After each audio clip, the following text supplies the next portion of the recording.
Welcome to the Dr. Meg Show. And here we are on the Dr. Meg Show. Boy, what a great night we're going to have. By popular demand, we have a most wonderful guest back tonight. But first, just a little bit of a talk about the energies. Last week, 2 weeks ago, we fired the grid, and a big event, millions of people involved, and you can tell that it's making a difference. Also that there may be a bit of a backlash of energies temporarily. Don't let that fool you. It will settle down, and everything will start to kind of snowball into a greater and greater improvement. The big thing is to do what's in your heart, not anybody else's, and just keep moving forward moment to moment. I don't want to go too long on that. I want every minute that I can have tonight because you asked, Dr. Stephen Greer is with us tonight. Beginning in 1993, Dr. Greer began an effort that was designed to identify firsthand military and government witnesses to UFO events and projects, as well as other evidence to be used in public disclosure. His global work beyond the government to expose hidden truth and forbidden knowledge has been unparalleled and relentless. Boy, I know that. In his highly acclaimed Hidden Truth, Forbidden Knowledge, cited as one of the most astounding and moving true stories ever told, Dr. Greer relates his own personal experiences with extraterrestrials and the unfolding of cosmic awareness since his childhood. From his signing of a UFO at an early age to his amazing near-death experience at age 17 to his unraveling of the secret cabal running the illegal transnational energy and UFO-related projects to his meetings with the CIA Director, U.S. Senators, heads of state, and royalty, you will be moved, shocked, and enlightened as you read through this memoir and listen to the conversation. Stephen, Dr. Greer, welcome back. Thank you very much. Great to be here. You've done so much, it's hard to give you a proper intro. Yeah, well, thanks. I appreciate your help. You've got the one thing that I want to kind of pick up where we left off and then really go out to some more serious stuff today. You've got the SETI program going on, and we didn't get there last time. Let's talk about that a little bit. No, it's actually the heart of what we're doing, and I'm glad you brought it up. If you go to SETI, which is CSETI.org, you'll see that what we've been doing since 1990, for 17 years now, is that we have formed interplanetary contact teams that are ambassadors from Earth to these visitors.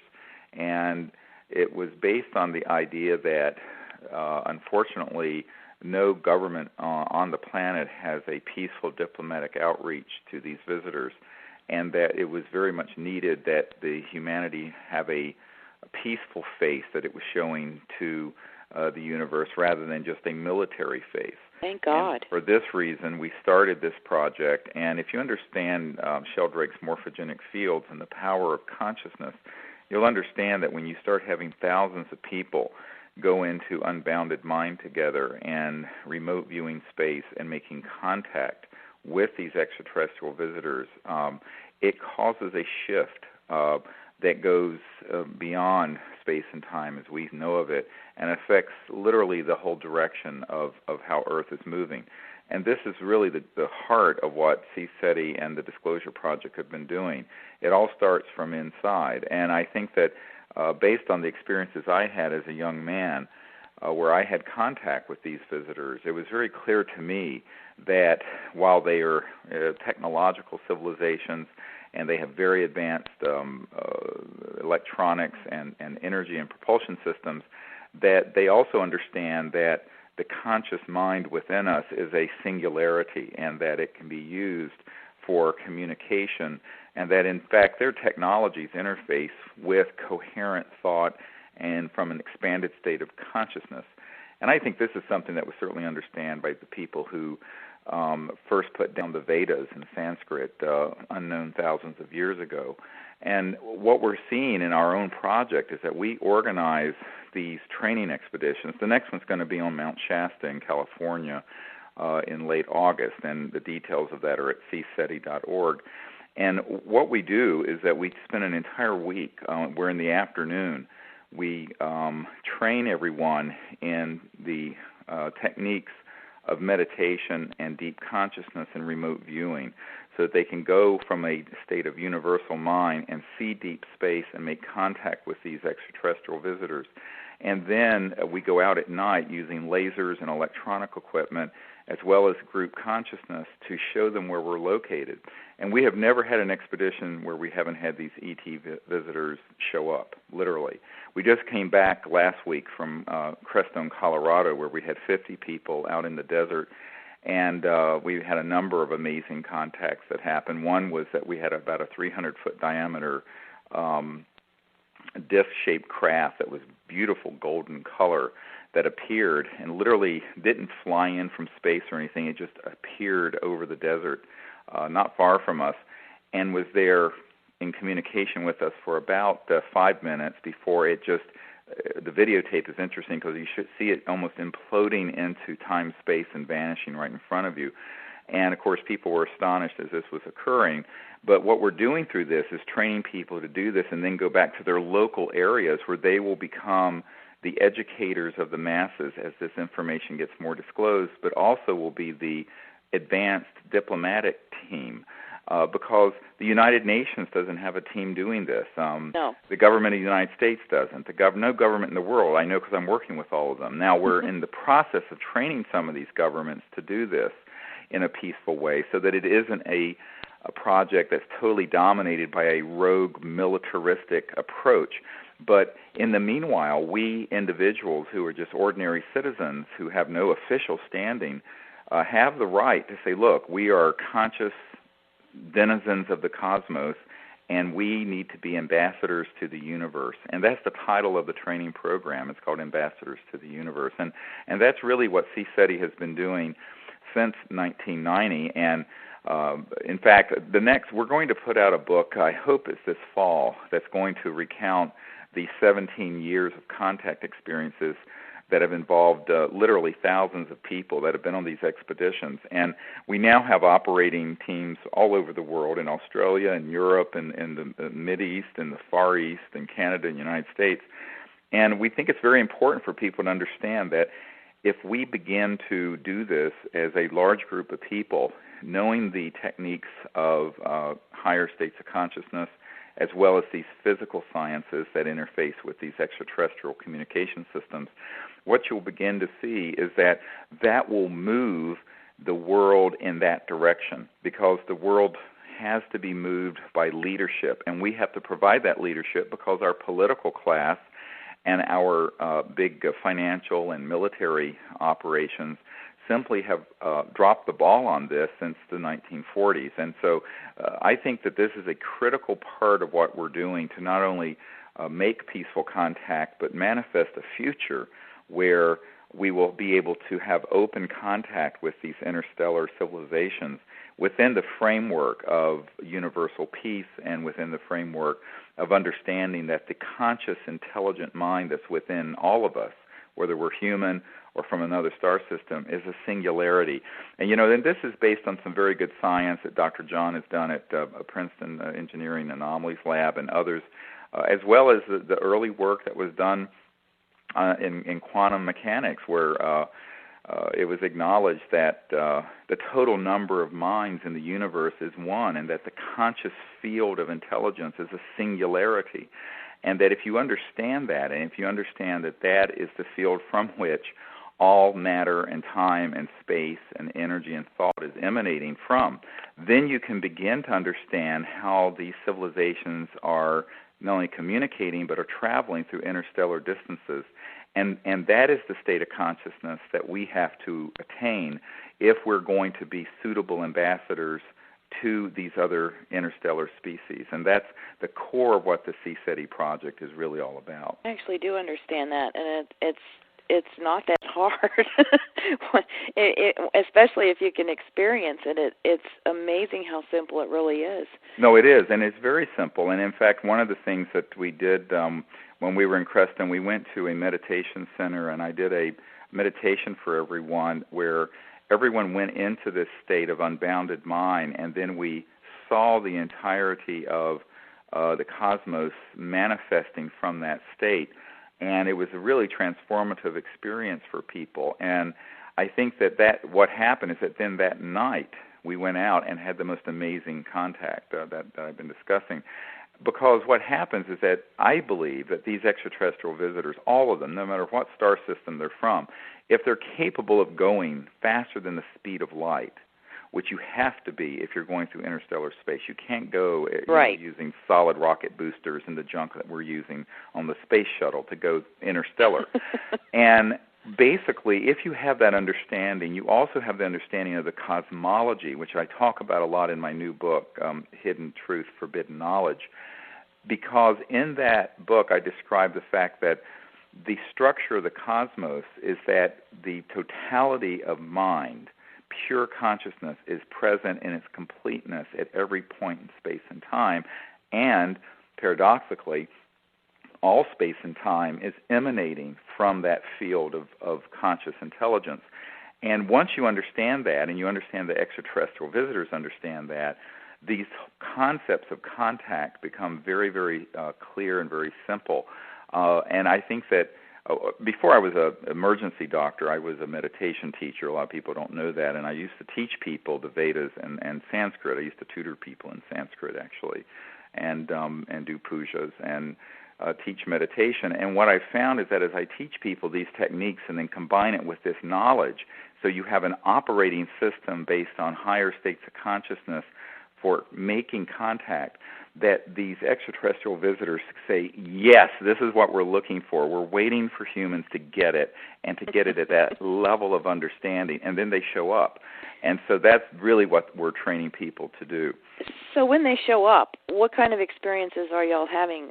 Are you okay about talking about that on the program? Oh, sure, absolutely. And in fact, I go into this in some detail in Hidden Truth, Forbidden Knowledge, which you can get at disclosureproject.org. Fabulous book, by the way. If you out there listening, it's worth having, and it's a great read. So. Well, thank you. And that's my own personal journey, but I recount a number of experiences we had. For example, a few years ago, we were in England, and we were in this area where a lot of these crop circles had been appearing rather mysteriously, and this was back before they were all being kind of hoaxed and whatnot. But and we had a team, and we decided, you know what, let's go out to this area, and we had an 1,800-acre estate that was at our disposal to use, and we did this protocol, and that night we had this ship that came overhead and created this enormous cloud and rainstorm right over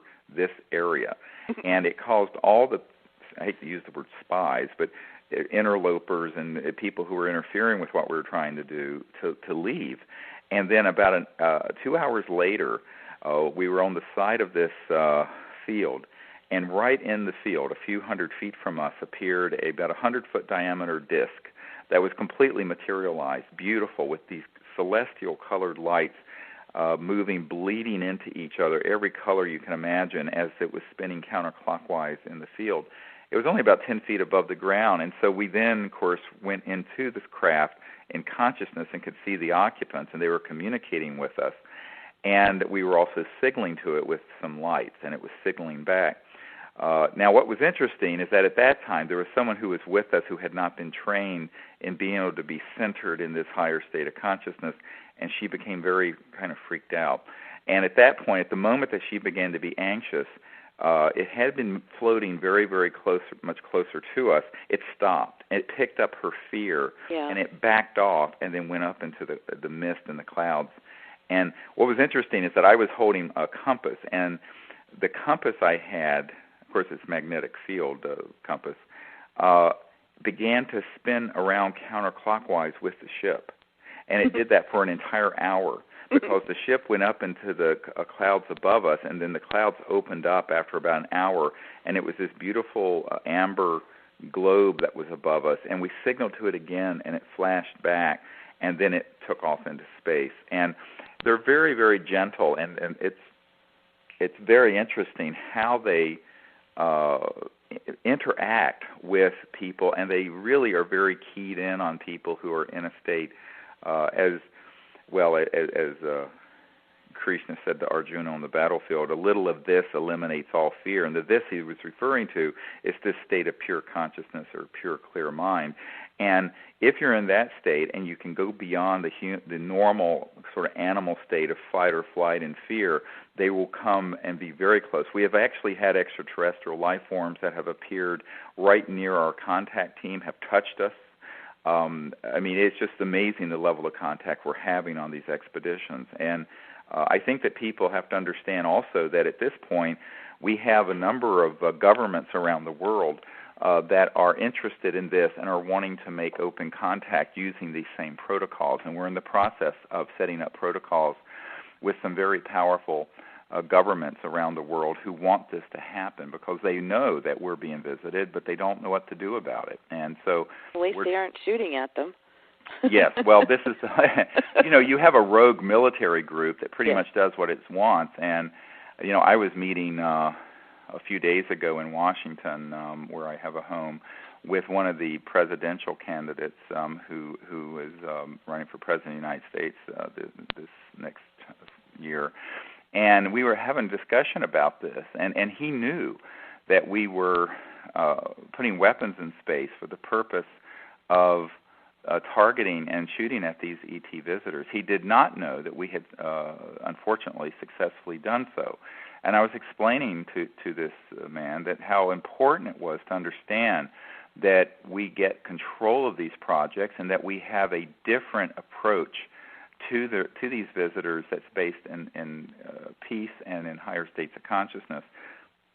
Unfortunately, this is not something that has become the main thrust of our government yet, but we do have very promising developments in other governments around the world, and they are looking to SETI to set up an operation where we will make contact with these extraterrestrial visitors so that their heads of state and their leadership can have a personal meeting with these visitors. And this is actively being set up even as we speak. It's a very sensitive project. I can't go into a lot of details, but it's a very exciting project because it's finally, there are mainstream senior government people around the world who get it and get the fact that we are very much running out of time to deal with this properly because we have, this other element that has a enormously powerful project that is based on conflict and targeting these visitors. We know, for example, that even in remote areas of South America that we have Star Wars space-based weapon systems that are hooked to ground-based reconnaissance systems that have recently targeted these extraterrestrial vehicles and have shot them down using very powerful electromagnetic type weapons. And in fact, we know of one event, or two events actually, in South America that have happened in the fairly near future here, past I should say, where there was loss of life by the occupants, and it's a real tragedy. I mean, one of these species are very peaceful. The one craft that was shot down was a egg-shaped ship, and the adults are only about 2.5 feet tall who were on that ship, and there was loss of life, and this is something that is a tragedy and very, very sad. Makes me sick. And it's terrible. And of course, when I've done briefings at the Pentagon for senior admirals and generals there who are concerned about this, they're not in control of that. I mean, most of them are not in these compartmented, very tightly controlled projects, and they're at a loss as to what to do. Most of them have very, very little, if any, knowledge about this. And this is why, I think it's very important that people who are listening, or they say, well, my God, what can I do? Well, you can become an ambassador to the universe. You can learn how to do these protocols that involve consciousness, coherent thought. We use lasers and also electromagnetic tones that we project out in space so that they get a very clear vector of exactly where we're located, and then learn what to do when these ET craft show up. I mean, instead of just running around like chickens with our head cut off, which is what most people do when they have a sign, actually do something purposeful with a higher intent that moves this whole dynamic along in a positive way. And what I have told people is that if they give this a chance and learn how to do this, they'll be astonished at how much these ET visitors will respond and say, yes, we really have been waiting for this to happen.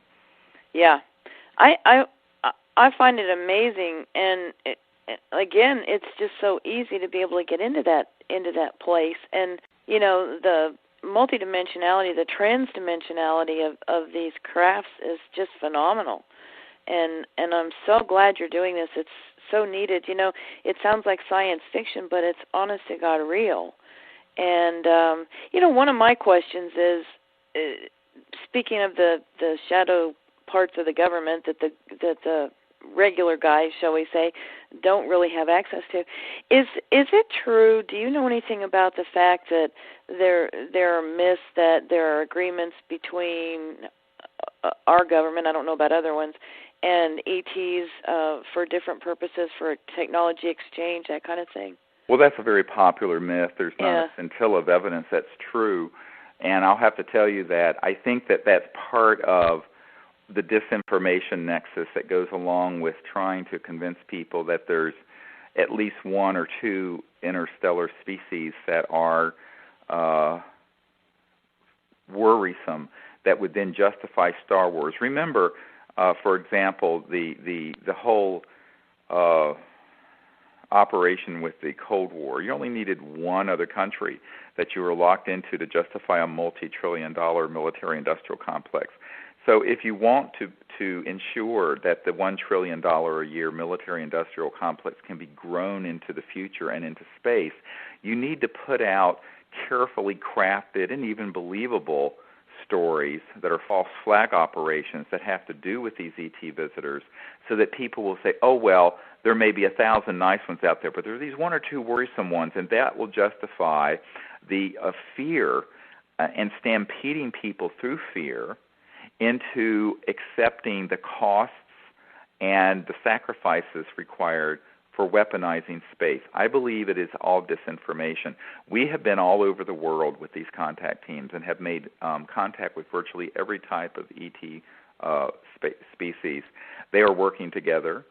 It's not as if you're allowed to leave your bio. Here's one of the real things that people never think about. Even the world has the United Nations, for crying out loud. As primitive as we are, there is a organized structure in space, and you are not allowed to leave your biosphere and go interstellar until you have become a peaceful civilization. It doesn't happen.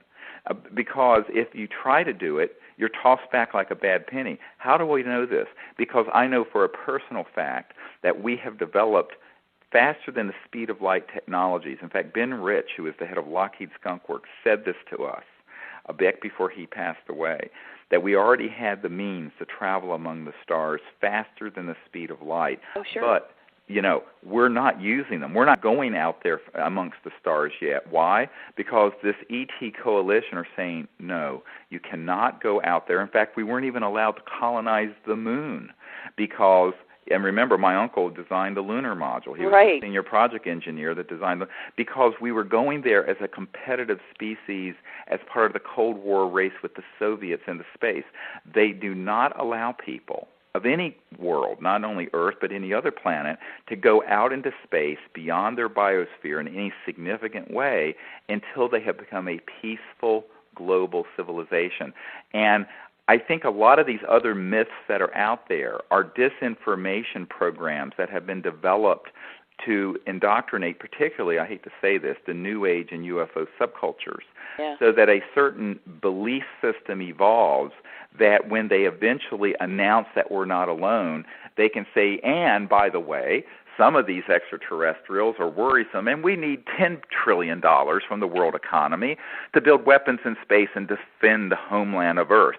It's kind of like the movie Independence Day. And that movie was a script from the secret government, when Will Smith says, let's kick alien butt, and I'm going, yeah, right, as if any species that are capable of interstellar travel would have to be engaged that way. You know what? We're going to stand there and take it, right? Yeah, as if. I mean, it's so ludicrous. And, I was having this conversation with a senior military guy a while back, and I said, look, if any of these civilizations were hostile, it would have been point, set, match about the time we detonated the first atomic bomb at the Trinity site in 1945. No there is kidding. No way that any civilization that's hundreds of thousands to millions of years more developed technologically than we are and are easily traveling through interstellar distances would allow us to continue on the path we've been on if they were nakedly hostile and against the human interest. In fact, they've shown enormous restraint. They don't fire when we fire on them.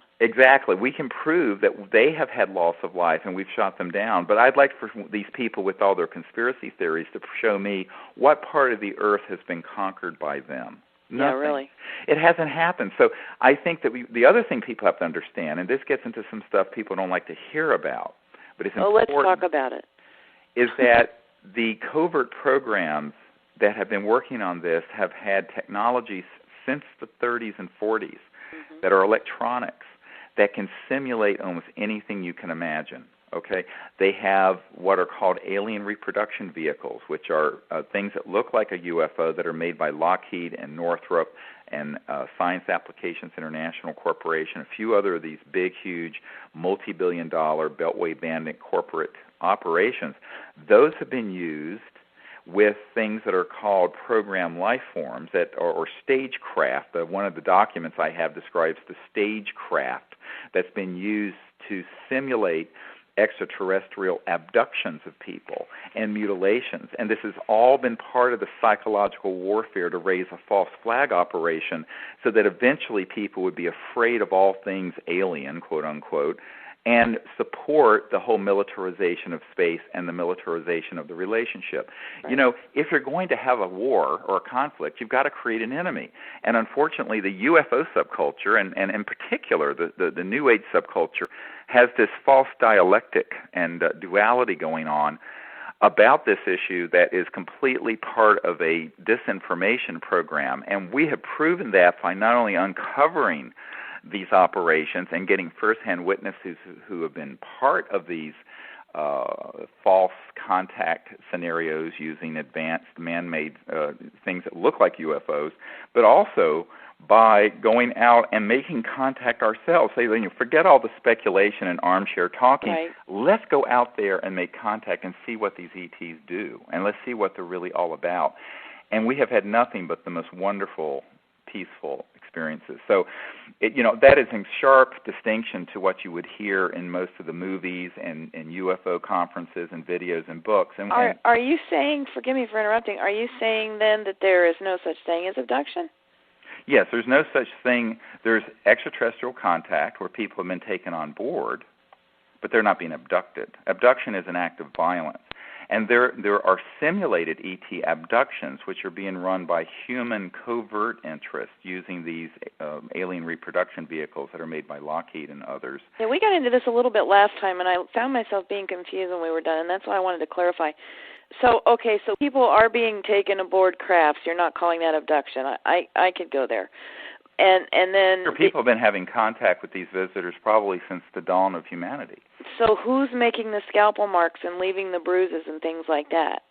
Yes, well, these sort of operations are almost uniformly being done as counterintelligence operations by the secret government groups, because and there's a whole book that's out called MILAB, M-I-L-A-B, by Helmut Lammer, who wrote it after I had given him a lot of documents about the fact that there were these military abductions going on.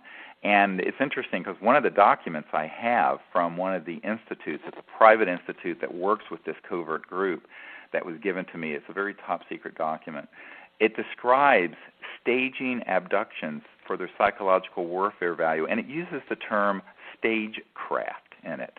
And that comes up in some other documents we have. So we know that a lot of what has happened to people is that. Now, for example, one man who was an Army Ranger who was involved in that operation back in the 70s, he told me, he said, you wouldn't believe how many people, and also military and political leaders, have had family members or themselves abducted by us, humans, making it look like an alien encounter so that they would learn to hate the aliens and support the Star Wars military buildup.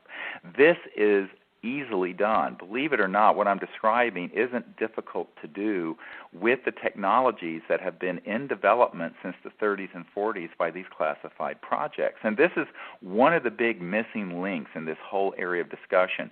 How much of what people think is extraterrestrial is actually extraterrestrial, and how much of it is actually man-made, false flag operations designed for their psychological warfare value. Well, how do they decide who they pick up?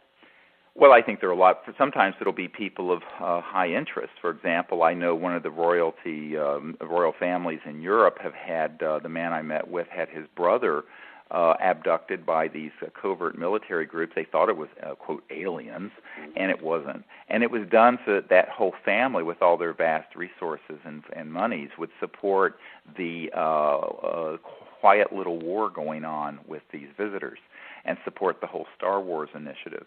We know that other times individuals will have this experience just because they want it to get out into the public, and then those people who have been abducted will be sent to certain abductee support groups and be basically used as a vector for getting that information out. Same thing with the cattle mutilations. You know, there was only one real scientist who ever investigated that, Dr. John Altshuler, who is a fellow medical doctor, and he told me he had concluded that almost all of those were simulated UFO events that were being done by our military because of its psychological warfare value. And this is absolutely true. So you start looking at this whole area of study, and you begin to find that it's like a mirage in the desert, or it's sort of like the Wizard of Oz that has the old man pulling the ropes behind the curtain. And you have to then reevaluate all of it to say what part of it is real and what part of it is Memorex. And I think that this gets to be something most people don't have a stomach to do, because they really want to take everything at face value. Mm-hmm. And when you're dealing with these shadowy intelligence operations, you can't take anything at face value. These guys are masters of this kind of darkness and this kind of deceit, and that's how they have manipulated not only the wars we've had in the last 50 years, but manipulated the masses of people into certain kinds of positions and belief systems. And I think we have to, it's like the in vogue song, "Free Your Mind." You know, we need to free our mind from all this hogwash, right, and actually go out there and make contact directly and find out for ourselves. But you know what? Most people won't do that because of fear, because they'll say, in fact, I've had people say to me at lectures, and they afterwards will say, "Oh, I think what you're doing is interesting, but I'd be too afraid to go out to some place and do this, because what if they showed up, and what if they did this to me and that to me and this to me?" And I said, look, you know, you've just had your mind colonized with fear, and that's exactly where they want you to be, because that's how they control. These transnational, the kleptocracy that runs the world right now controls through fear. Yeah. Fear is a very powerful way, and it's the opposite of love. And if you understand the power and the contagion of fear, you'll understand how easy it is to launch this kind of xenophobic nonsense, and people will become afraid, and they'll go, "Oh my God, that might happen to me." And therefore they sit at home in their houses looking at the idiot box instead of going out under the stars and making contact. What I'm telling people is that blow through all that fog of disinformation. Mm-hmm. It's like the Matrix in the movie, and I'm going to give you the red pill, honey. And it's like, you know, and it's and you've got to go past all that nonsense and see what's really out there. And when you do, it's actually incredibly beautiful. And all this other scary stuff is something that's been manufactured to control people. Well, do they pick up, does the government disinformation stuff actually pick up people who are taken aboard ships? Say that again? Okay, say somebody is a contactee, mm-hmm, and is taken aboard ships and does have experiences. Does the government get involved with those kind of people also? Sometimes they have. Sometimes they've attempted to piggyback these disinformation contact events, mm-hmm, that are to discredit the contactee, maybe, or confuse them, so that they don't know, is it real or is it Memorex. And it's sort of like, if you have a few gold nuggets, if you dump a mountain of fool's gold on top of it, right. Most people, they get completely confused. And there are very few people who have enough information to do a proper assay to see which one is gold and which one is the fool's gold. And these classified projects, using advanced technologies, electronics that interface with consciousness, I might point out. People talk about MK Ultra and all the LSD experiments. That's nothing. These things, that's nothing compared to what these high-tech radionic, psychotronic technologies are in combination with these man-made UFOs that have been used to sow all kinds of fear. And one of the men, by the way, when I was doing this briefing for Congress back in 1997, 10 years ago, in fact, hard to believe. And we were, it was before we did the Disclosure Project public announcement. We had a number of military and astronautic people there. One of these men had been involved in the early 70s in putting together the logistics for a hoaxed extraterrestrial attack on Earth using alien reproduction vehicles, ARVs, made by Lockheed and Northrop, and using these other technologies so that there would eventually be this sort of false attack that would then stampede the world into fear so that this militarist economic junta could consolidate power and unite the world not in peace but in fear. And that is something that is fully operational. It was fully operational by 1974, 33 years ago.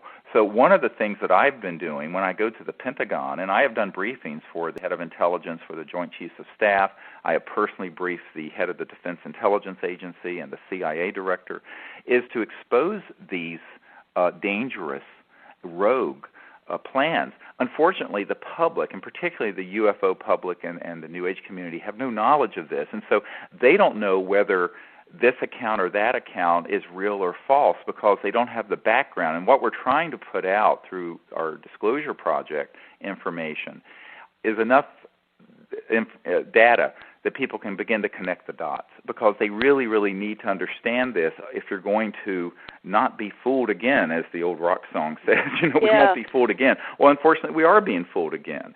And I think that this is one of the things we have to struggle against. We have to fight against this. And we're responsible for the knowledge that we have, and we're responsible for our actions that come from that knowledge. And knowledge, ultimately, as it says in the Vedas, is the greatest purifier. And if we have the knowledge of the truth, as well as these other countermeasures that are false, we can have discernment. And in that discernment, we can take a path of right action. And that's why we feel that this, we spend on these retreats, I spend an entire week with these people who come to not only give them this informational background, which you can't do fully in an hour, but also to give them the experience out into the stars so that they can feel secure in forming a team of 3 or 4 or 5 or 8 people wherever they live and become an ambassador team to these visitors and be free of the disinformation and step into the truth about this issue and without prejudice and without fear make open contact. Sure. How would people sign up for that? I hear people saying, "Oh, I got to go there." Well, if you go to CSETI.org, that's CSETI.org, there's a list of these training expeditions and the dates and the locations. I think the next one, we're actually doing a small one for a long weekend up in near Montreal in Quebec. That's going to be in August, the second week of August. And then late August, we're going to be up on Mount Shasta up until about September 1st.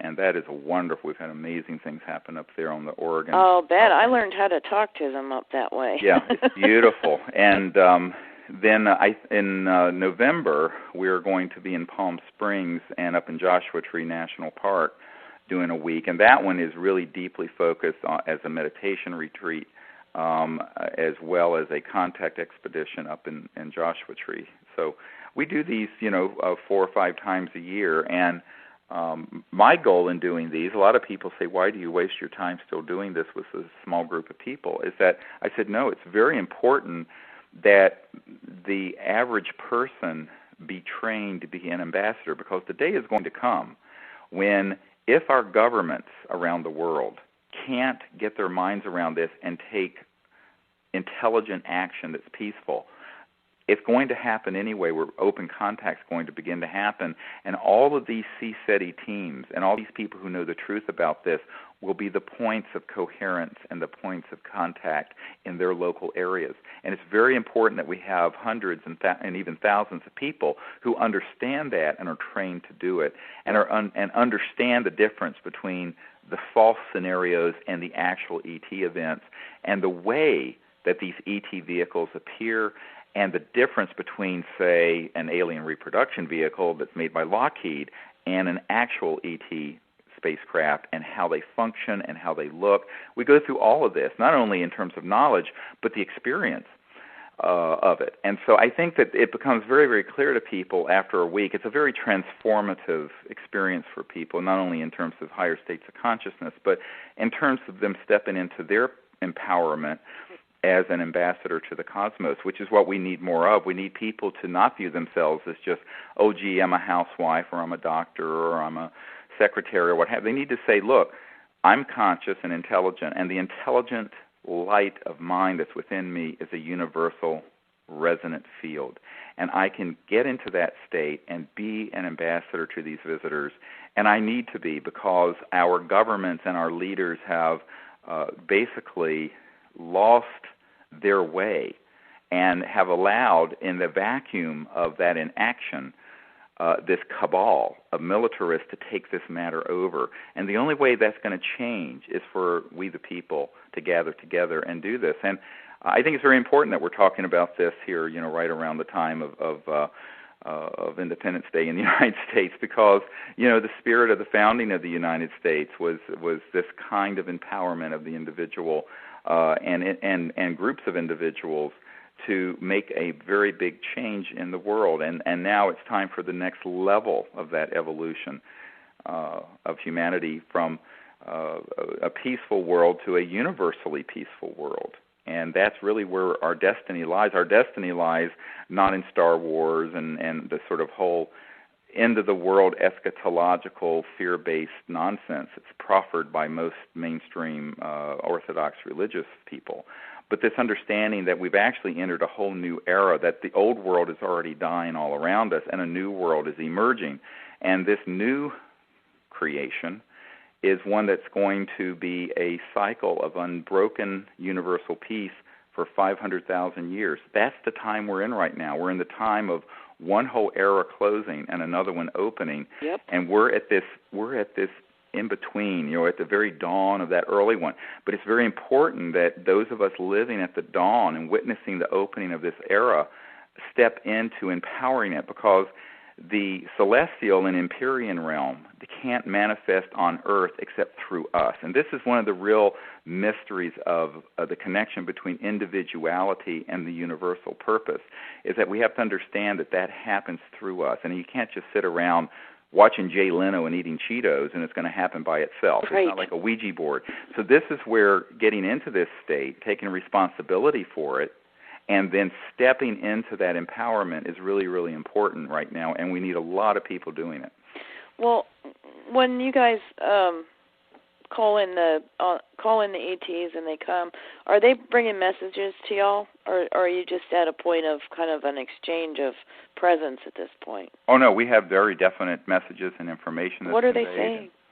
Well, it's a lot. I mean, it's beyond the scope of this interview. But the key message is that they are very happy to make contact. They're very concerned and have actually asked our group very specifically to intervene to try to get these very dangerous weapons stood down or shut down.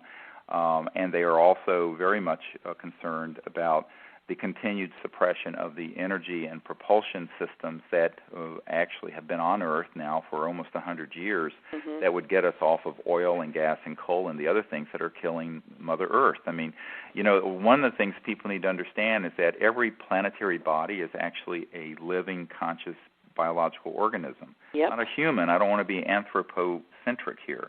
But Earth is actually a living, conscious being, and it is a female, is really, really struggling under the abuse that mankind is placing on her right now. We need to lift that burden, and we can, because one of the projects that we're very involved in is getting inventors and scientists who understand these new physics behind energy and propulsion systems to come together as a group to make contact together, and also then to work to form these energy systems. Because a lot of people say, well, why don't the ETs just land and give it to us? Well, it'd be like giving a supercomputer to a caveman. Yeah, right.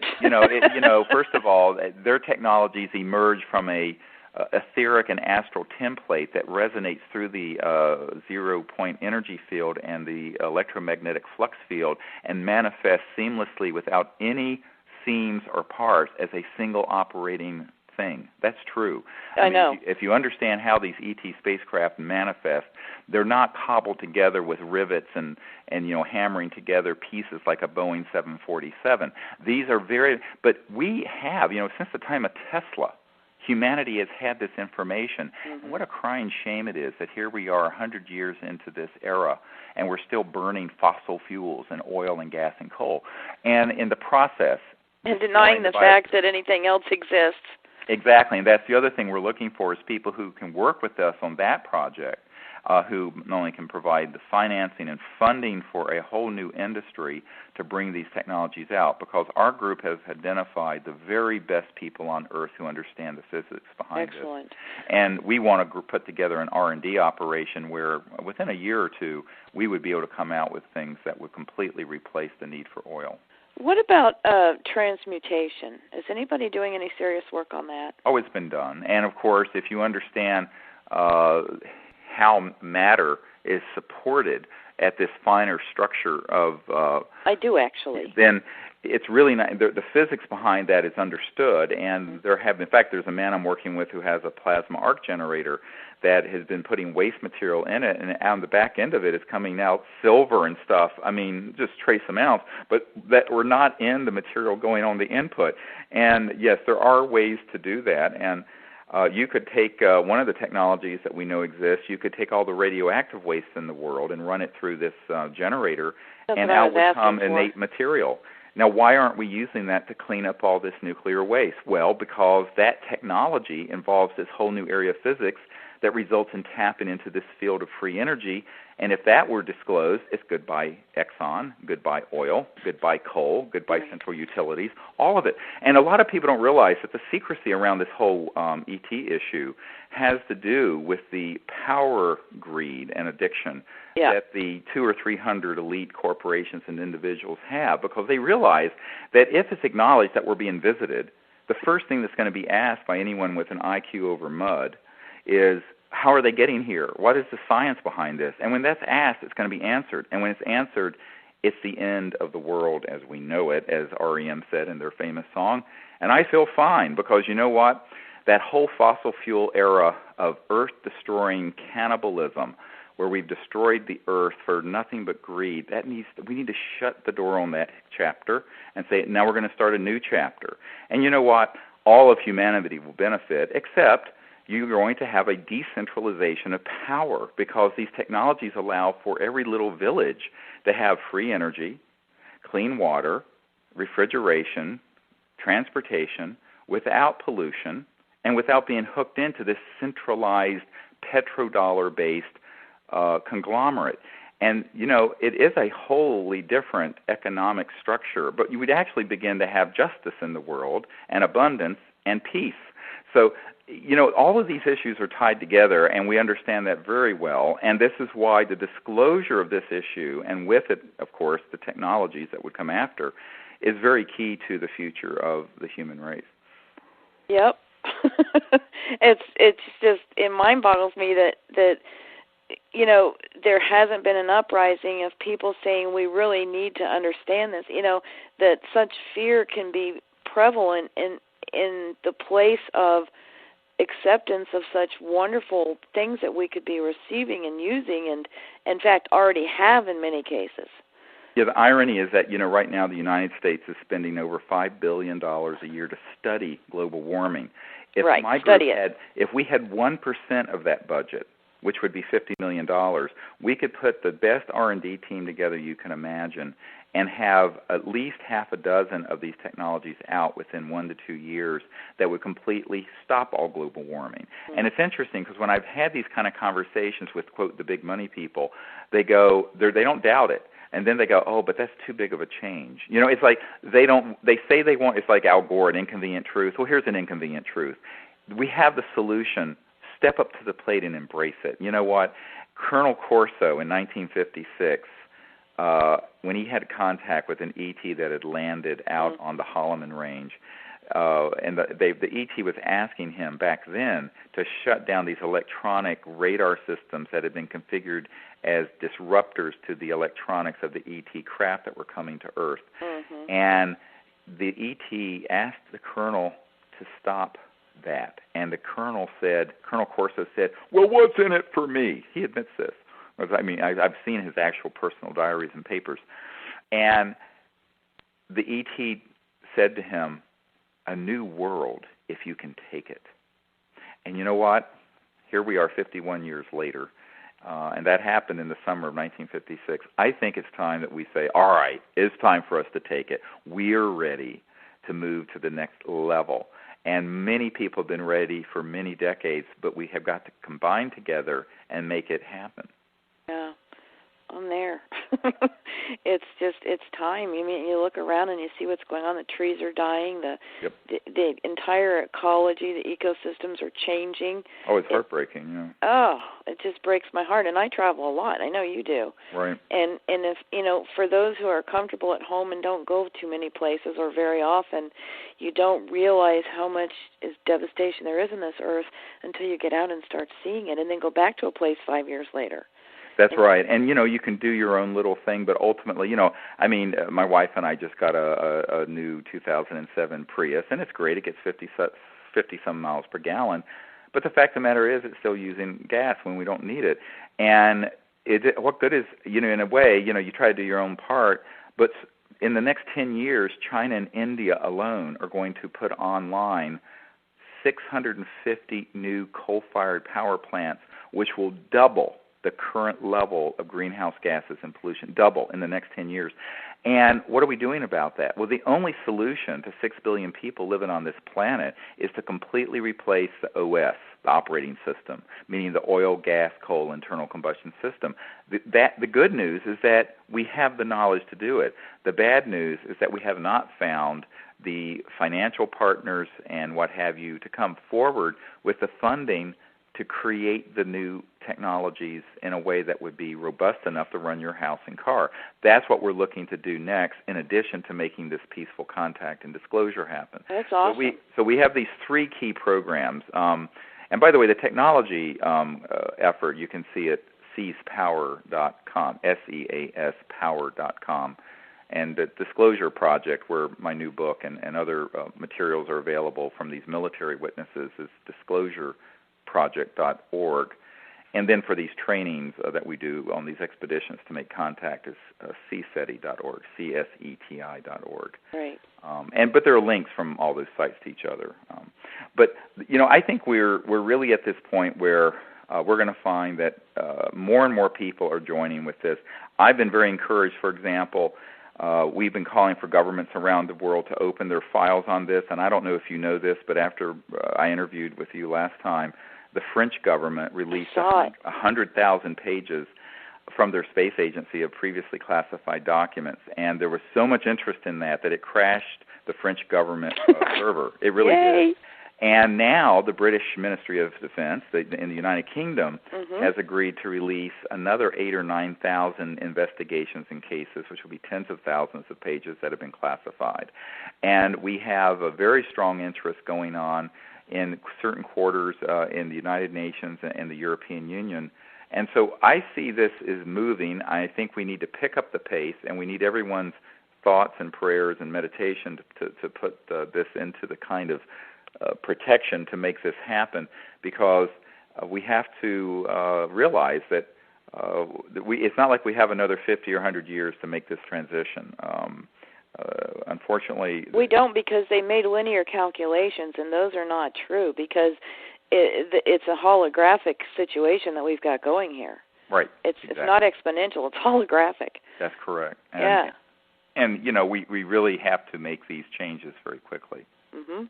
Yeah, everybody wants to study it and talk about it, but if by the time they get finished with all of that, there are going to be a lot of people gone. Right. Just with the water rising, and I'm not into fear stuff. I mean, it's just a fact. So, we really do need to not just explore this stuff, but act on it. So, I'm really glad you're out there doing this, Stephen. Yeah, we're very, we're deep into the consciousness and meditative aspect, but then we very much focus on action, and we have to learn to put those two things together: the higher purpose and state of consciousness with very clear action to make this transition a reality. I love it. I love it that you're out there acting. You're getting this information and you're doing something with it, which is a lot more than most people do. A lot of people just like to make waves, but they don't want to do anything about it. And you're really out there making a difference. I did notice about the French thing and the British thing, and I'm thinking, isn't Belgium coming up with something, or am I just thinking about that? Yes, the Belgians have been involved, and of course, all the way back when I first visited the Belgian Air Force and the nation over in 1991, I believe it was. They had all those events where they had tens of thousands of people saw these enormous triangular ships that were very low altitude, floating outside of Brussels and eastern Belgium, and I think there were 4 NATO stations, radar stations that tracked it. I saw some footage or something on that. Oh yeah, we have that. In fact, I have the photograph of that, and also the footage of the radar tracing. And so they have been very much wanting this information out. And what I see happening is that there are progressive, forward-looking elements that are in the Far East and in Europe who want this information out and are supporting disclosure and open, peaceful contact. And if America continues on the course of obfuscation and lying about this, basically it's going to be left behind in the dust because it's going to be left in the dinosaur era. And I think that it's very important that we make this clear to our leaders that whether it's congressmen or senators that are now home on their recesses from Congress, is that, look, go to disclosureproject.org. This is not just a bunch of nonsense. This is, people that we have hundreds of top secret military people who have their documents and evidence and radar cases and everything else on this website. Go there and learn that this is happening and that they need to support the kind of action that the British and the French and others have been taking, and the Belgians. And also in South America, we have seen, for example, the Chilean Air Force releasing their information. We have seen similar actions being taken in Brazil. So I think that this is the momentum is in that direction, and not into this sort of a cabal of secrecy and manipulation that's just so 50s. It's like, get over it. I know. It's like watching some other reality, isn't it? I mean, how can there be such ignorance? It just boggles me that it's such a two-edged sword. There are people like you that are doing this stuff, like me, that's trying to get this information out, and then there's this whole other thing where it isn't real, and like you say, so 50s. And when you go to New Mexico and you go to Roswell, it's still 1950s. It's like a time warp there. Oh, it is. Yeah, it's such a disaster, and the whole mindset is like that. And so what we're trying to do is elevate the whole discourse, not only in terms of evidence and scientific approach, but the consciousness behind it, because we're 100 years into the time when people have understood the connection between consciousness and matter and time and space. I mean, this is... and it's all part of each other. You can't have one without the other, as far as I understand it. And it's been understood even by scientists for that long. And so it's time for the world to acknowledge that and move forward. It seems like we've been in this sort of state of arrested development for 50 to 100 years. And while there's been some advancement in society, the core central way that the world is functioning is still very old world and very much belongs to the past of the dawn of the industrial revolution in the mid to late 1800s. And I think that we need to understand that many people will hear what I'm proposing and think it's very Jetsons and very futuristic. I go, well, actually, we're behind. These are all things that could have been firmly established before I was born, certainly by the 1950s. And so I think that we have to say, look, that we're capable of doing this, and it's going to happen because enough people share this information with each other, begin to make contact openly in a peaceful way, and also pull their resources to make these technological advances a reality. And this is really important because we have got to understand that Gaia is only going to give us so much time before, as the old saying goes, the earth will cast off her burden. You cannot continue to abuse the immune system and circulatory system and biosphere of a planet like Earth without there being dire consequences. And we need to acknowledge that and take the proper actions to lift that burden and to create an entirely new way of living on the Earth that's not only peaceful, but that the fundamental way that we live on the Earth isn't violent. The way we're living now with the current technologies is violence. It's violence against the Earth. It's abuse. And each other and everything else. And we don't have to be that way. That's right. We can make a better world, and that's what we're all about. Yeah. Well, I don't know where this hour went. I could talk with you all day.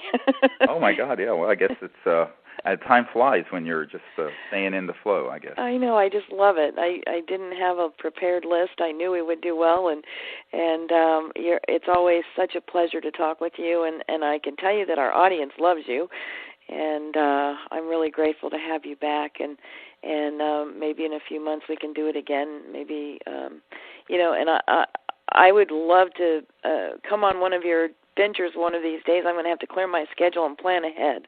Well, it'd be great to have you. You'd love it. I think we'd have a great time. Yeah, we would. I already actually understand what you're doing, so it would be a breeze. I would just like to participate and get some of the benefit of your experience while I'm at it. So great.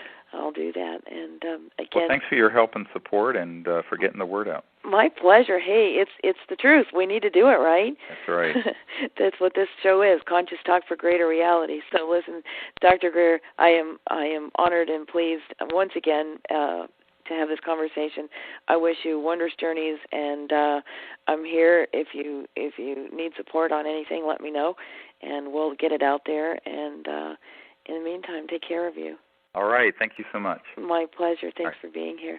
Bye-bye. And to all of you, if we were going too fast, if you want to get any of this that you missed later, it'll be on the archive the next few days, and it will be on for the next year. So enjoy. You can listen to it anytime, 24/7, on the World Puja Network. This is Dr. Meg reminding you to take care of yourselves. Check out my website when you get a chance. I've added a bunch of new things to the web store, personally picked out by yours truly, that I felt might be wondrous tools for people that are not gadgets and gimmicks. So anyway, there's that at www.spiritlight.com. And until next time, I wish you joy in your heart, laughter in your days, and love in everything you do. Have a beautiful night. See you next week.